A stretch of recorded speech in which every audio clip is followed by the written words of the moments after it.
तो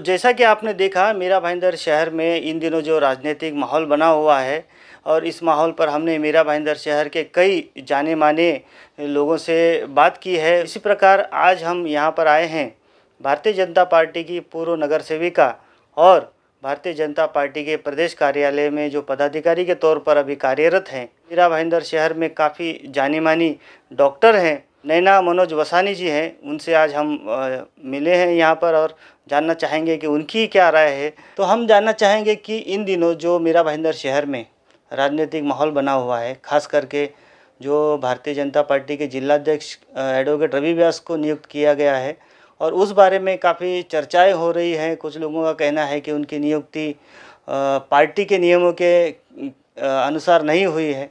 इस बारे में आपकी क्या राय है? देखिए, पहले तो मोइन भाई, मैं लोकहित न्यूज़ का बहुत बहुत धन्यवाद करना चाहूँगी कि आज आपने मुझे यहाँ पर अपने मत रखने के लिए, अपने विचार प्रदर्शित करने के लिए आमंत्रित किया। मैं बहुत सारा धन्यवाद आपको देना चाहूँगी। रही बात अभी भाजपा जिलाध्यक्ष नवनियुक्त जो हुए हैं हमारे एडवोकेट श्री रवि व्यास जी, उनकी नियुक्ति के बारे में जो चर्चाएं चल रही हैं, मैं ये कहना चाहूँगी कि भाजपा यह एक शिस्तबद्ध संगठन है और जो भाजपा का पदाधिकारी है उसके लिए संगठन सर्वोपरि होता है। तो यदि संगठन के आदेश से रवि भाई की नियुक्ति की गई है तो उसको गलत या सही ठहराने का अधिकार हम किसी का नहीं है। जो भाजपा का सच्चा पदाधिकारी है वो संगठन को सर्वोपरि मानता है, उसके आदेश को सर्वोपरि मानता है। तो जो संगठन का आदेश है वो हमारे लिए आदेश सर्वोपरि है।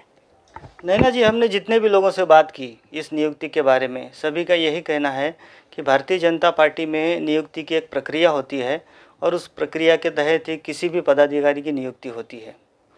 इसके बावजूद भी देखा गया कि कुछ लोगों ने वहां पर प्रदेश कार्यालय में जाकर शक्ति प्रदर्शन किया और इस नियुक्ति को उन्होंने आह्वान दिया कि ये नियुक्ति गलत तरीके से की है। क्या कहेंगे? देखिए, राजनीतिक हालात शहर के, जिला के, वो देखकर हमारे प्रदेशाध्यक्ष जो होते हैं वो संगठन में नियुक्तियां करते हैं। प्रक्रिया ये भी है कि बिल्कुल सभी का मत लेके किया जाता है, लेकिन भाजपा में एक कोर कमेटी भी होती है।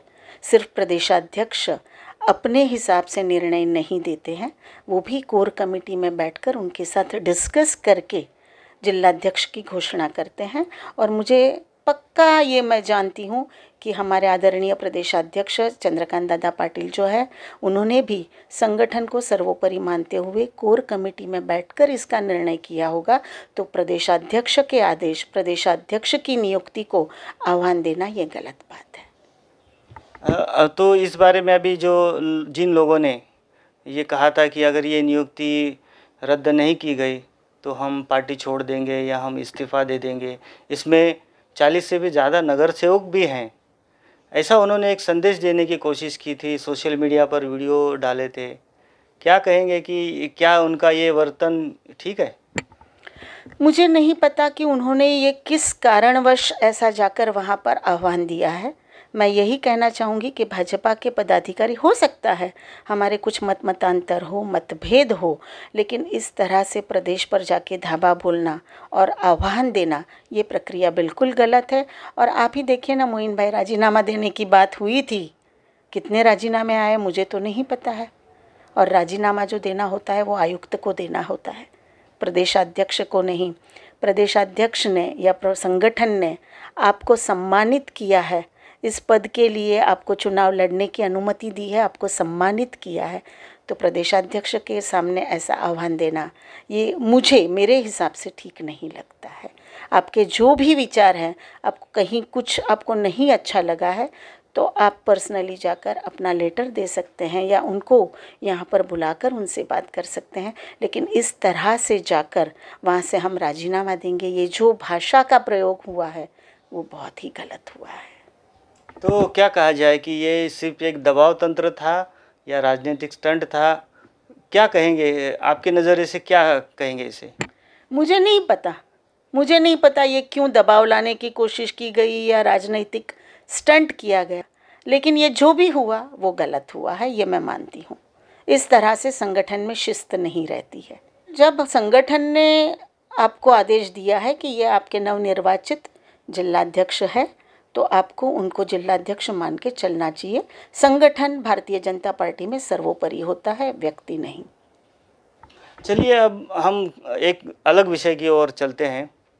भारतीय जनता पार्टी में मीरा भाईंदर शहर में एक महत्वपूर्ण व्यक्तित्व कहा जाता है, वो है पूर्व विधायक नरेंद्र मेहता जी। एक साल पहले कुछ ऐसा हुआ कि उन्होंने अचानक राजनीति से संन्यास लेने की घोषणा की। 1-1.5 साल लगभग वो राजनीति से दूर रहे, लेकिन अब वो फिर से राजनीति में सक्रिय होना चाहते हैं। इस बारे में आपकी क्या सोच है, आप क्या राय रखते हैं? देखिए मोइन भाई, मेहता जी का भारतीय जनता पार्टी में जो योगदान है उसको कभी भी भुलाया नहीं जा सकता। जब जब जिसको पार्टी सम्मानित करती है कुछ पद से और वो पार्टी को बढ़ाने का काम करता है, तो छोटे से छोटा योगदान जो पार्टी के लिए कार्यकर्ता भी देता है, उस चीज़ को कभी भी भुलाया नहीं जा सकता। तो मेहता जी ने तो भारतीय जनता पार्टी को मीरा भाईंदर में आगे बढ़ाने का, बहुत सारे लोगों को जोड़ने का, और जो मीरा भाईंदर में विकास का काम जो लोगों को दिख के आ रहा है कि जो भारतीय जनता पार्टी के कार्यकाल में हुआ है, उन सभी चीज़ों के लिए मेहता जी के योगदान को भुलाया नहीं जा सकता। ये बात तो हम सभी को माननी पड़ेगी। मेरा राजनीति में प्रवेश मेहता जी के जिलाध्यक्ष होते हुए हुआ है। उनके कामों को देख के मैंने भारतीय जनता पार्टी में प्रवेश किया था, और मेहता जी का योगदान भारतीय जनता पार्टी को मीरा भाईंदर में बढ़ाने में है, उसे कोई भी नकार नहीं सकता है। कुछ कारणवश उन्होंने 1-1.5 साल पहले भारतीय जनता पार्टी के सभी पदों से इस्तीफ़ा दिया और राजनीति से संन्यास लिया था, और आज वो भारतीय जनता पार्टी में वापस, राजनीति में वापस सक्रिय होना चाहते हैं। मैं ये कहूँगी, उन्होंने ऐसा नहीं कहा कि मैं भारतीय जनता पार्टी में सक्रिय होना चाहता हूँ, लेकिन वो राजनीति में वापस सक्रिय होना चाहते हैं। और उन्होंने अपने भाषण में कहा था कि मैंने किसी अन्य पार्टी को नहीं जोड़ा है, तो मैं ये मानती हूँ कि वो भारतीय जनता पार्टी में ही वापस सक्रिय होना चाहते हैं। बिल्कुल उनको होना चाहिए। उनके पास शहर के लिए विज़न है, अच्छे काम वो लोगों के लिए कर सकते हैं। तो वो उनका निजी राय है, उनको आना है, वो ज़रूर आए। क्योंकि उन्होंने जब भी पार्टी छोड़ी थी तो उन्होंने ये कहा था कि मैं कुछ व्यक्तिगत कारणों की वजह से राजनीति से संन्यास ले रहा हूँ। जनता ने तभी भी उनकी उस बात को सम्मान दिया था कि ठीक है भाई, राजनीति में नहीं रहना चाहते हैं। और आज अगर वो आना भी चाहते हैं तो जो लोग उनको पसंद करते हैं वो बिल्कुल उनकी बात को सम्मान करेंगे। तो उसमें मुझे नहीं लगता कि जनता को कोई स्पेसिफिक राय देने की ज़रूरत है। मेहता जी ने किए हुए कामों को ध्यान में रखते हुए अगर जनता उनको सम्मानित करती है तो वो भी उनका व्यक्तिगत विषय है, और ये पार्टी वरिष्ठों का विषय है कि राजनीति में सक्रिय होने के बाद उन्हें कैसे जिम्मेदारियां दी जाए। तो उसमें जनता की राय वो मानते हैं, वो बहुत अच्छी बात है कि उन्होंने जनता से राय मांगी है, लेकिन मुझे लगता है कि ये उनका व्यक्तिगत विषय है। वो अगर आना चाहते हैं राजनीति में, भारतीय जनता पार्टी से वापस जुड़ना चाहते हैं, तो बहुत अच्छी बात है। हम सभी का ये कर्तव्य बनता है कि जब चुनाव होता है तो हमें व्यक्ति को नहीं, कमल के फूल को, संगठन को देखना है, उसके लिए काम करना है, और सभी ने अपने को दी गई जिम्मेदारी जो है उसको निभाया है। लेकिन जनता जनार्दन के मन में क्या है उसे तो कोई वरिष्ठ नेता, कार्यकर्ता कोई नहीं पहचान सकता। मानते हैं कि जनता ने शायद उम्मीदवार के तौर पर, भारतीय जनता पार्टी के उम्मीदवार के तौर पर नरेंद्र मेहता जी को नकारा, और हम यहाँ से अपना उम्मीदवार चुनकर नहीं ला सके। हमें उस चीज़ का भी बहुत दुख है, लेकिन ये विश्लेषण खुद मेहता जी को करना है कि जनता ने उनको क्यों नकारा। पार्टी के सभी पदाधिकारियों ने उनके लिए मेहनत की थी, जनता ने उनको क्यों नकारा, चूक कहाँ पर हुई है, ये मेहता जी के अपने खुद के विश्लेषण का विषय है। और अगर उन सभी गलतियों को सुधार कर वो एक नए विजन के साथ आना चाहते हैं तो बिल्कुल आए। नैना जी, 2012 में आप भारतीय जनता पार्टी के टिकट पर चुनाव जीतकर नगर सेविका बनी। 5 साल नगर सेविका रही। शहर में आपके प्रभाग में काफ़ी अच्छे काम हुए, हमने देखा है, और एक अच्छी नगर सेविका के रूप में आप उभरी थी। लेकिन 2017 में जब चुनाव लड़ना था और आप अपना नॉमिनेशन भरने गए तो आपका नॉमिनेशन किसी टेक्निकल रीज़न की वजह से रिजेक्ट हुआ, ये हकीकत है। लेकिन उस वक्त चर्चा यह थी कि भारतीय जनता पार्टी के ही कुछ लोग आपको चुनाव लड़ने नहीं देना चाहते थे और इसी वजह से आपका नॉमिनेशन कैंसिल करवाया गया, रिजेक्ट करवाया गया, ताकि आप चुनाव ना लड़े। कितनी सच्चाई है? मोइन भाई, सच्चाई तो आप मीडिया वाले ही, ये चर्चा मीडिया में उठी है तो मीडिया वाले ही बता सकते हैं। मुझे ऐसा नहीं लगता है, और होगा तो वो अपना अपना विषय है, लेकिन मुझे ऐसा नहीं लगता कि मैंने किसी को रोकने की कोशिश की है। और जब किसी को टिकट दिया जाता है, पार्टी से अगर किसी को टिकट दिया जाता है तो वो कैंडिडेट जिता के लाने के लिए ही टिकट दिया जाता है। तो नहीं, लेकिन आपका तो नॉमिनेशन ही रिजेक्ट हुआ ना, तो आप चुनाव ही नहीं लड़ पाई। तो ये एक पूरी साजिश थी, ऐसी चर्चा थी उस वक्त। मैं इस पर कोई कमेंट करना नहीं चाहूँगी मोइन भाई। मुझे भी दुख है कि मैं पार्टी की एक सीट मेरी वजह से, मेरे टेक्निकल रीज़न की वजह से, लेकिन वो कोई टेक्निकल गलती नहीं थी मोइन भाई। ये FIR नंबर जब आप डालते हैं तो वो पब्लिक डोमेन में डॉक्यूमेंट होता है, उसमें लगे हुए सारे सेक्शन वो विजिबल होते हैं। तो वो कोई छुपाने वाली बात नहीं थी। जब मैंने FIR नंबर डाला है, कौन से कोर्ट में मेरा केस पेंडिंग है, तो वो तो रिटर्निंग ऑफिसर पर ही आधार करता है कि उसने किस वजह से मेरा फॉर्म रिजेक्ट किया। अभी उसमें अगर किसी की साजिश है तो वो जाने, लेकिन मैंने अपनी ओर से पूरी सच्चाई सामने रखने की कोशिश की थी। लेकिन चर्चा तो यही थी कि पार्टी के अंतर्गत विरोध की वजह से ही आपको उस वक़्त आपका फॉर्म रिजेक्ट किया गया, और उस वक़्त आपको जो सहयोग मिलना था या मदद मिलनी चाहिए थी पार्टी की ओर से, वो नहीं की गई ताकि आप चुनाव ना लड़ सके, ऐसी चर्चा थी। वो अंतर्गत विरोध जिन्होंने किया है, शायद उसका जवाब वो ही दे सकते हैं कि मेरे साथ अगर ऐसा हुआ तो अगर किसी ने किया है तो क्यों किया, लेकिन मेरी जानकारी में ये बात नहीं है। एक समय ऐसा भी था कि नरेंद्र मेहता जी के साथ आपके काफ़ी अच्छे संबंध थे और आपने काफ़ी साथ में काम किया है, लेकिन समय बीतता गया वैसे वैसे आपकी दूरियां बढ़ती गई। क्या वजह रही कि आज उतने अच्छे संबंध नहीं हैं आपके नरेंद्र मेहता जी से जो पहले थे? मैंने खुद देखा है कि नरेंद्र मेहता जी हर वक्त आपसे राय लिया करते थे, आपको साथ में लेकर काम करते थे, लेकिन अब उतना तालमेल नहीं है, जबकि आज भारतीय जनता पार्टी के प्रदेश पद पर हैं आप। देखिए, मैंने पहले भी कहा कि राजनीति में मेरा प्रवेश जो है वो नरेंद्र मेहता जी जब जिलाध्यक्ष थे उनके मार्गदर्शन में, उनकी अध्यक्षता में हुआ। मुझ में कुछ खूबियाँ थी जिसको पहचान कर उन्होंने मुझे पार्टी में प्रवेश करवाया। मैं आज भी उनकी बहुत बहुत आभारी हूँ कि विश्व के सबसे बड़े संगठन से, एक राष्ट्रवादी संगठन से मुझे जोड़ने का कार्य उन्होंने किया। मेरे और मेहता जी के संबंध अभी भी वैयक्तिक तौर पर उतने ही अच्छे हैं, ऐसी कोई बात नहीं है। मेरे जन्मदिन पर, मेरी शादी की सालगिरह पर उनका फ़ोन भी आता है। हाँ, ये है कि पहले मैं जब जुड़ी तब मैं उनकी कार्यालय प्रमुख थी, तो हर छोटी चीज़ जो है वो मेरे थ्रू जाती थी, उनके मार्गदर्शन में मेरे थ्रू जाती थी। तो शायद ये एक इम्प्रेशन था कि नैना जी से हर राय ली जाती है, लेकिन चीज़ें मेरे थ्रू जाती थी तो मैं कार्यालय की गतिविधियों से, पार्टी की गतिविधियों से अवगत रहती थी।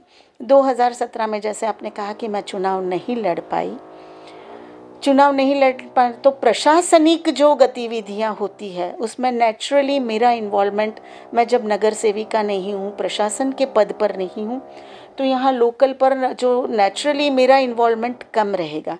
यानी नगर सेवकों की जो मीटिंग या बैठक जो होती है उसमें मैं अपेक्षित नहीं रहूँगी, ये मैं मानती हूँ। और मैं प्रदेश पदाधिकारी आज नहीं 2013 से हूँ। पहले जब देवेंद्र जी अध्यक्ष थे तब मैं मीरा भाईंदर से पहली महिला सदस्य थी जो प्रदेश कार्यकारिणी सदस्य नियुक्त हुई। 2016 में एडवोकेट माधवीताई नाइक महिला मोर्चा की अध्यक्ष थी और उनकी अध्यक्षता में मुझे प्रदेश कार्यकारिणी सदस्य महिला मोर्चा और फिर सोशल मीडिया संयोजिका का सम्मान दिया गया। आज 2020 से उमाताई खापरे हैं, उन्होंने भी मुझे प्रदेश में सोशल मीडिया संयोजिका का मान दिया है। मेरी पार्टी ने मुझे जहाँ जहाँ भी चाहा है मुझे हर जगह सम्मान दिया है। हर जगह मुझ में रही कुछ काम करने की शक्तियों को पहचान कर मुझे बढ़ावा देने की कोशिश मेरी पार्टी ने ज़रूर की है। रही यहाँ की लोकल पॉलिटिक्स से कम दिखने की बात, तो वो मैंने आपको कहा कि प्रशासनिक तौर पर मैं कोई पद पर नहीं हूँ, तो शायद इस वजह से मेरा नगर सेवकों से मिलना जुलना वगैरह जो है वो कम है, तो मैं शायद आपको कम दिखाई दूँगी। हाँ, वार्ड में लोगों के जो भी काम है, तो पूर्व नगर सेविका होने का मेरा जो अनुभव है, तो उससे मैं जाकर अधिकारियों से बात करके वो काम करवा सकती हूँ, करवा लेती हूँ। तो मुझे ऐसा मीन्स जनरली कैसा होता है कि वार्ड का कुछ काम होता है तो हम नगर सेवक के पास जाते हैं, ऐसा है। तो नगर सेवक अभी मेरा अनुभव था तो मैं अपने हिसाब से काम करवा लेती हूँ। और प्रशासन में भी बहुत सारे अधिकारी ऐसे हैं कि जो मेरे पूर्व नगर सेविका होने के पद का सम्मान करके मेरे काम को आगे बढ़ाने में या वो काम करवाने में मेरी सहायता करते हैं। तो जनरली मुझे वो नगर सेवकों के पास जाके लिटरली कि भाई मेरा ये काम करवा दो, ऐसी बात करने की नौबत नहीं आई। लेकिन मेरे सभी से अच्छे संबंध है, तालमेल है। मंडल की मीटिंग होती है, मुझे बुलाया जाता है, मैं जाती हूँ। आंदोलन होते हैं, मुझे बुलाया जाता है, मैं जाती हूँ। मैं किसी नगर सेवक के क्षेत्र में जाकर उनकी फीलिंग्स को हर्ट नहीं करना चाहती हूँ, इसलिए मैं नहीं जाती हूँ। मेरे तौर से जो होता है काम वो मैं करती हूँ। लोगों का काम होने से मतलब है, मैं ये मानती हूँ।